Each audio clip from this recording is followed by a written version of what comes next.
Section 1. In the Beginning. Chapter 1. Why was sin permitted? God is love. 1 John chapter 4, verse 16.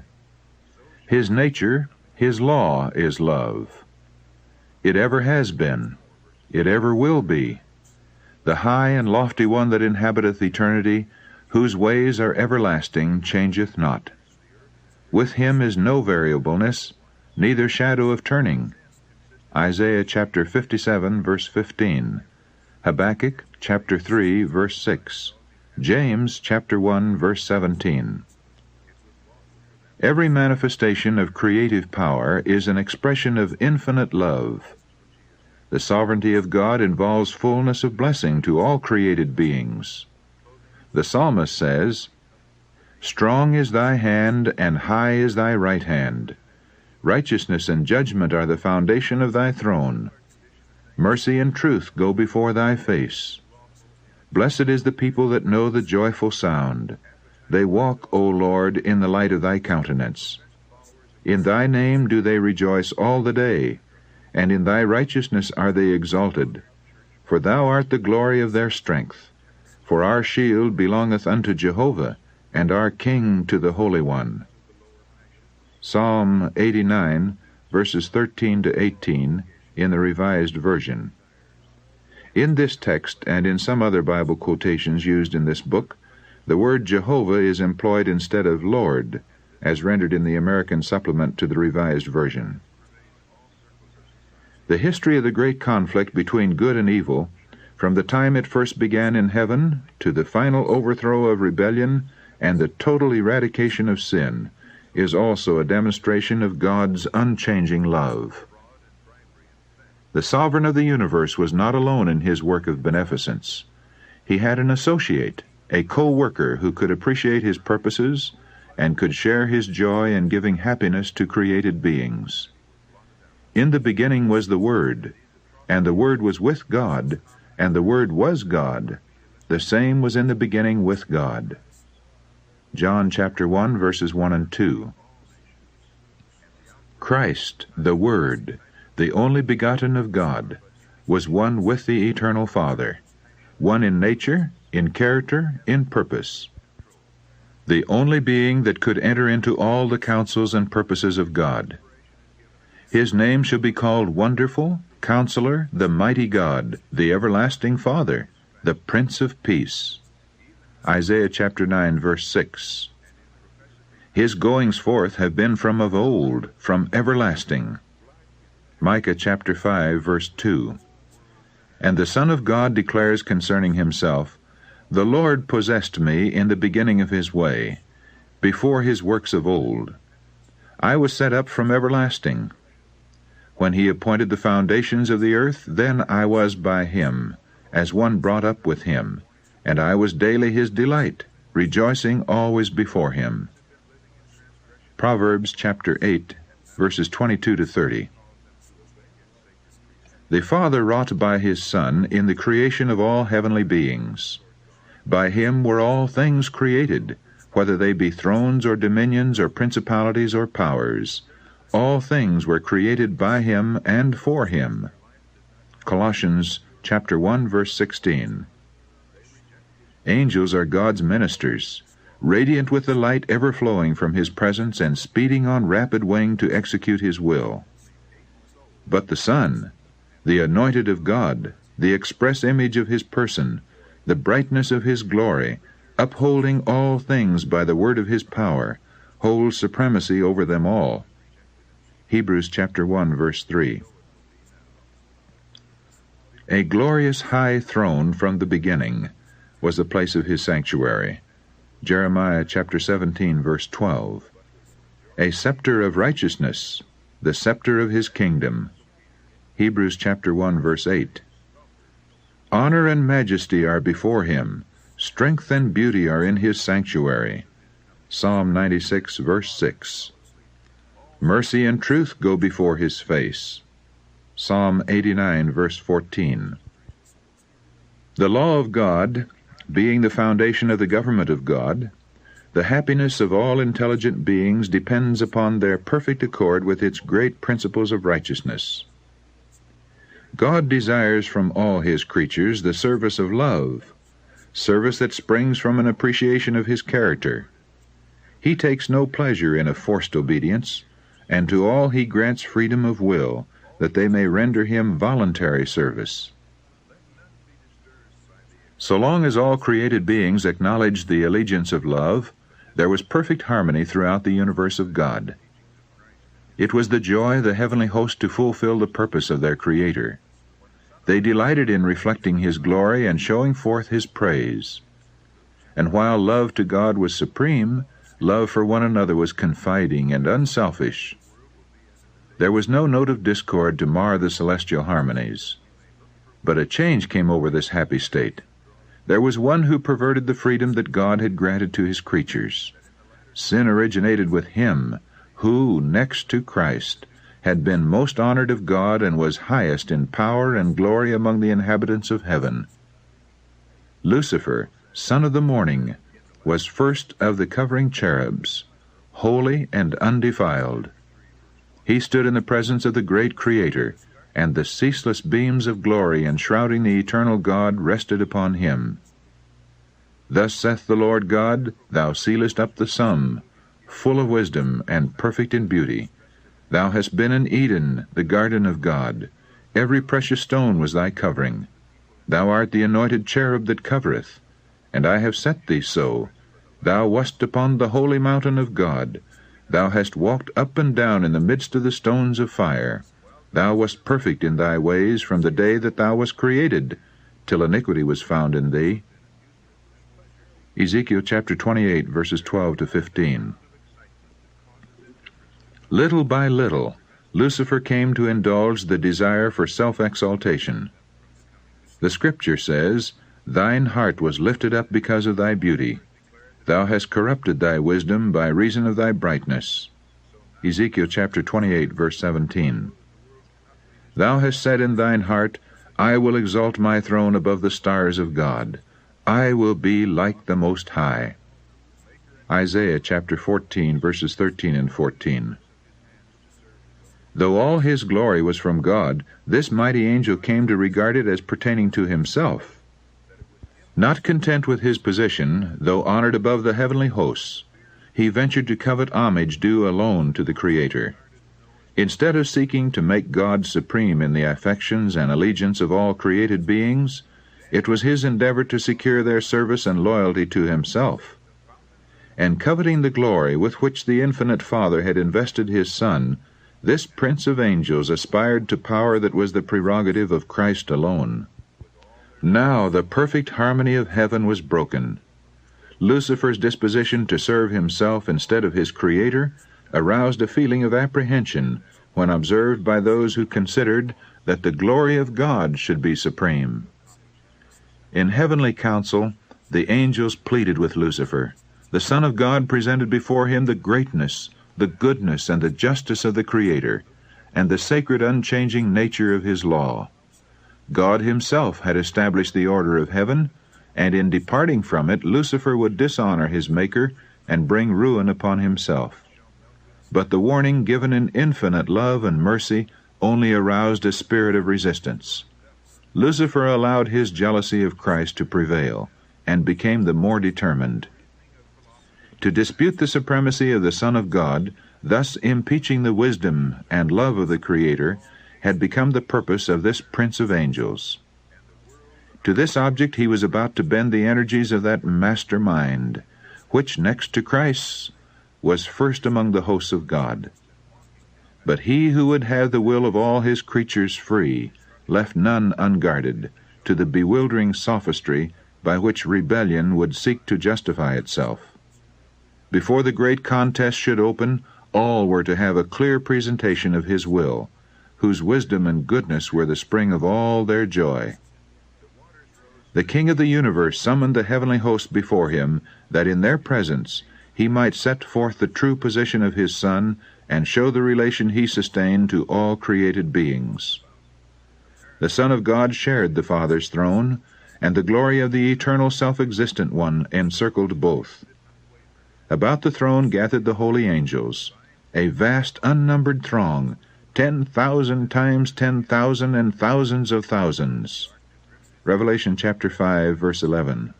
The most exalted angels, as ministers and subjects, rejoicing in the light that fell upon them from the presence of the Deity. Before the assembled inhabitants of heaven, the King declared that none but Christ, the only begotten of God, could fully enter into his purposes, and to him it was committed to execute the mighty counsels of his will. The Son of God had wrought the Father's will in the creation of all the hosts of heaven, and to him, as well as to God, their homage and allegiance were due. Christ was still to exercise divine power in the creation of the earth and its inhabitants. But in all this he would not seek power or exaltation for himself, contrary to God's plan, but would exalt the Father's glory and execute his purposes of beneficence and love. The angels joyfully acknowledged the supremacy of Christ, and prostrating themselves before him, poured out their love and adoration. Lucifer bowed with them, but in his heart there was a strange, fierce conflict. Truth, justice, and loyalty were struggling against envy and jealousy. The influence of the holy angels seemed for a time to carry him with them.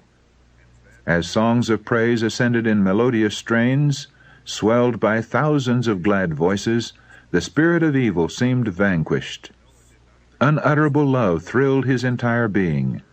His soul went out in harmony with the sinless worshippers in love to the Father and the Son. But again, he was filled with pride in his own glory. His desire for supremacy returned, and envy of Christ was once more indulged. The high honors conferred upon Lucifer were not appreciated as God's special gift, and therefore called forth no gratitude to his Creator. He glorified in his brightness and exaltation, and aspired to be equal with God. He was beloved and reverenced by the heavenly hosts. Angels delighted to execute his commands, and he was clothed with wisdom and glory above them all. Yet the Son of God was exalted above him, as one in power and authority with the Father. He shared the Father's counsels, while Lucifer did not thus enter into the purposes of God. Why, questioned this mighty angel, should Christ have the supremacy? Why is he honored above Lucifer? Leaving his place in the immediate presence of the Father, Lucifer went forth to diffuse the spirit of discontent among the angels. He worked with mysterious secrecy, and for a time concealed his real purpose under an appearance of reverence for God. He began to insinuate doubts concerning the laws that govern heavenly beings, intimating that though laws might be necessary for the inhabitants of the worlds, angels being more exalted needed no such restraint, for their own wisdom was a sufficient guide. They were not beings that could bring dishonor to God. All their thoughts were holy. It was no more possible for them than for God himself to err. The exaltation of the Son of God as equal with the Father was represented as an injustice to Lucifer, who, it was claimed, was also entitled to reverence and honor. If this Prince of Angels could but attain to his true exalted position, great good would accrue to the entire host of heaven, for it was his object to secure freedom for all. But now, even the liberty which they had hitherto enjoyed was at an end, for an absolute ruler had been appointed them, and to his authority all must pay homage. Such were the subtle deceptions that through the wiles of Lucifer were fast obtaining in the heavenly courts. There had been no change in the position or authority of Christ. Lucifer's envy and misrepresentation and his claims to equality with Christ had made necessary a statement of the true position of the Son of God. But this had been the same from the beginning. Many of the angels were, however, blinded by Lucifer's deceptions. Taking advantage of the loving, loyal trust reposed in him by the holy beings under his command, he had so artfully instilled into their minds his own distrust and discontent that his agency was not discerned. Lucifer had presented the purposes of God in a false light, misconstruing and distorting them to excite dissent and dissatisfaction. He cunningly drew his hearers on to give utterance to their feelings. Then these expressions were repeated by him when it would serve his purpose, as evidence that the angels were not fully in harmony with the government of God. While claiming for himself perfect loyalty to God, he urged that changes in the order and laws of heaven were necessary for the stability of the divine government. Thus, while working to excite opposition to the law of God, and to instill his own discontent into the minds of the angels under him, he was ostensibly seeking to remove dissatisfaction and to reconcile disaffected angels to the order of heaven. While secretly fomenting discord and rebellion, he with consummate craft caused it to appear as his sole purpose to promote loyalty and to preserve harmony and peace. The spirit of dissatisfaction thus kindled was doing its baleful work. While there was no open outbreak, division of feeling imperceptibly grew up among the angels. There were some who looked with favor upon Lucifer's insinuations against the government of God. Although they had heretofore been in perfect harmony with the order which God had established, they were now discontented and unhappy because they could not penetrate his unsearchable counsels. They were dissatisfied with his purpose in exalting Christ. These stood ready to second Lucifer's demand for equal authority with the Son of God. But angels who were loyal and true maintained the wisdom and justice of the divine decree and endeavored to reconcile this disaffected being to the will of God. Christ was the Son of God. He had been one with him before the angels were called into existence. He had ever stood at the right hand of the Father. His supremacy, so full of blessing to all who came under its benignant control, had not heretofore been questioned. The harmony of heaven had never been interrupted. Wherefore should there now be discord? The loyal angels could see only terrible consequences from this dissension, and with earnest entreaty they counseled the disaffected ones to renounce their purpose and prove themselves loyal to God by fidelity to his government. In great mercy, according to his divine character, God bore long with Lucifer. The spirit of discontent and disaffection had never before been known in heaven. It was a new element, strange, mysterious, unaccountable. Lucifer himself had not at first been acquainted with the real nature of his feelings. For a time he had feared to express the workings and imaginings of his mind. Yet he did not dismiss them. He did not see whither he was drifting. But such efforts as infinite love and wisdom only could devise were made to convince him of his error. His disaffection was proved to be without cause, and he was made to see what would be the result of persisting in revolt. Lucifer was convinced that he was in the wrong. He saw that the Lord is righteous in all his ways and holy in all his works. Psalm 145, verse 17. That the divine statutes are just, and that he ought to acknowledge them as such before all heaven.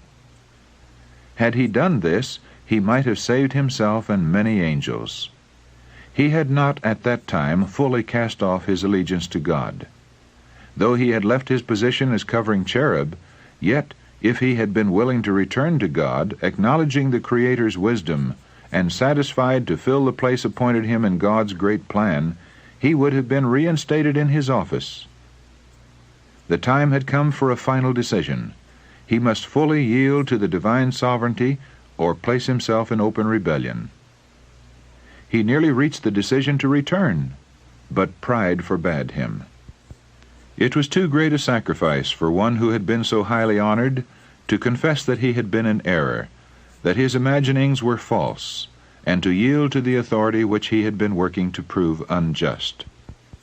A compassionate Creator, in yearning pity for Lucifer and his followers, was seeking to draw them back from the abyss of ruin into which they were about to plunge.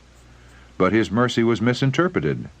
Lucifer pointed to the long-suffering of God as an evidence of his own superiority, an indication that the King of the universe would yet accede to his terms.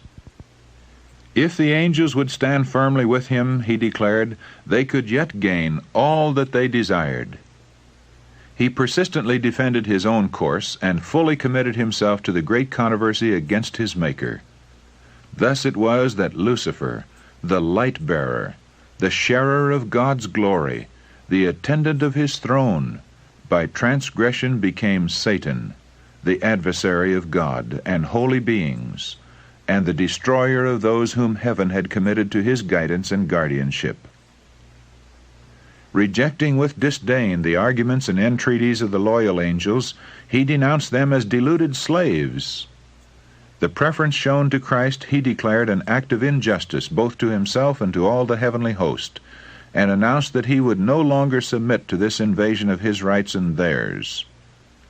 He would never again acknowledge the supremacy of Christ. He had determined to claim the honor which should have been given him, and take command of all who would become his followers. And he promised those who would enter his ranks a new and better government, under which all would enjoy freedom. Great numbers of the angels signified their purpose to accept him as their leader. Flattered by the favor with which his advances were received, he hoped to win all the angels to his side, to become equal with God himself, and to be obeyed by the entire host of heaven. Still, the loyal angels urged him and his sympathizers to submit to God, and they set before them the inevitable result should they refuse. He who had created them could overthrow their power and signally punish their rebellious daring. No angel could successfully oppose the law of God, which was as sacred as himself. They warned all to close their ears against Lucifer's deceptive reasoning, and urged him and his followers to seek the presence of God without delay, and confess the error of questioning his wisdom and authority. Many were disposed to heed this counsel, to repent of their disaffection, and seek to be again received into favor with the Father and his Son. But Lucifer had another deception ready. The mighty revolter now declared that the angels who had united with him had gone too far to return, that he was acquainted with the divine law and knew that God would not forgive. He declared that all who should submit to the authority of heaven would be stripped of their honor, degraded from their position.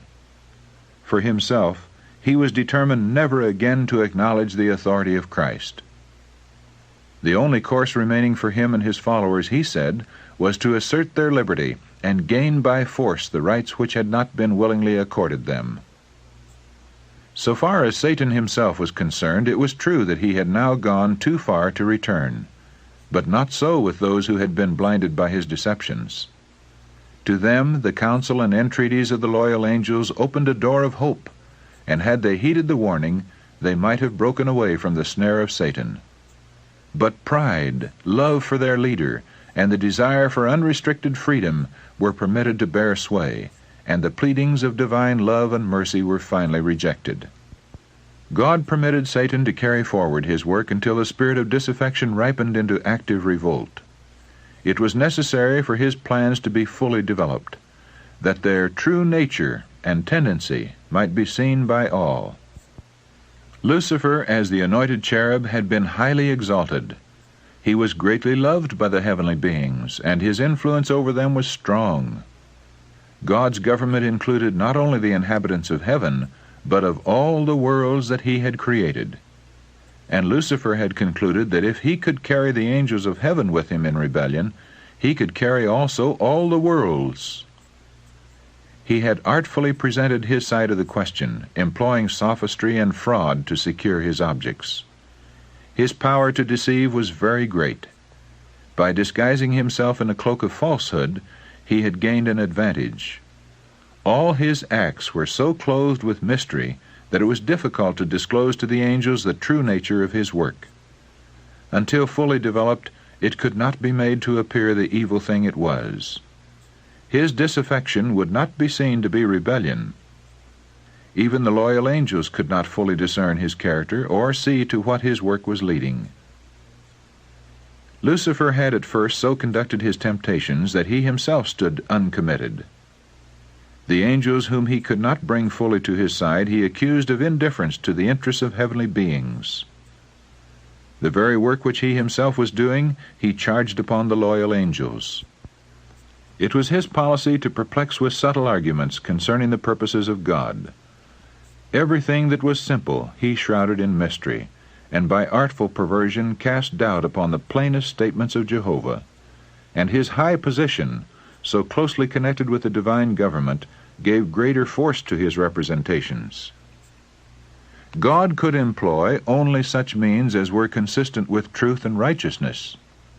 Satan could use what God could not: flattery and deceit. He had sought to falsify the Word of God and had misrepresented his plan of government, claiming that God was not just in imposing laws upon the angels, that in requiring submission and obedience from his creatures, he was seeking merely the exaltation of himself.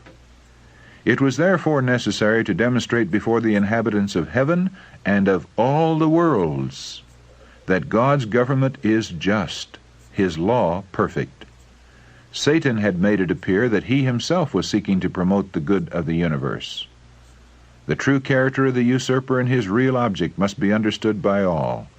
He must have time to manifest himself by his wicked works. The discord which his own course had caused in heaven, Satan charged upon the government of God. All evil he declared to be the result of the divine administration. He claimed that it was his own object to improve upon the statutes of Jehovah. Therefore, God permitted him to demonstrate the nature of his claims, to show the working out of his proposed changes in the divine law. His own work must condemn him. Satan had claimed from the first that he was not in rebellion. The whole universe must see the deceiver unmasked. Even when he was cast out of heaven, infinite wisdom did not destroy Satan. Since only the service of love can be acceptable to God, the allegiance of his creatures must rest upon a conviction of his justice and benevolence. The inhabitants of heaven and of the worlds, being unprepared to comprehend the nature or consequences of sin, could not then have seen the justice of God in the destruction of Satan. Had he been immediately blotted out of existence, some would have served God from fear rather than from love. The influence of the deceiver would not have been fully destroyed, nor would the spirit of rebellion have been utterly eradicated. For the good of the entire universe, through ceaseless ages, he must more fully develop his principles, that his charges against the divine government might be seen in their true light by all created beings, and that the justice and mercy of God and the immutability of his law might be forever placed beyond all question. Satan's rebellion was to be a lesson to the universe through all coming ages, a perpetual testimony to the nature of sin and its terrible results. The working out of Satan's rule, its effects upon both men and angels, would show what must be the fruit of setting aside the divine authority. It would testify that with the existence of God's government is bound up the well-being of all the creatures he has made. Thus the history of this terrible experiment of rebellion was to be a perpetual safeguard to all holy beings, to prevent them from being deceived as to the nature of transgression, to save them from committing sin and suffering its penalty.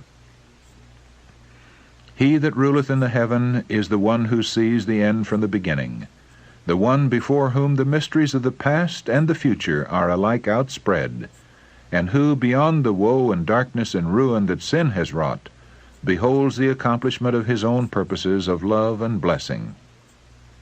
Though clouds and darkness are round about him, righteousness and judgment are the foundation of his throne. Psalm 97, verse 2, the Revised Version. And this the inhabitants of the universe, both loyal and disloyal, will one day understand.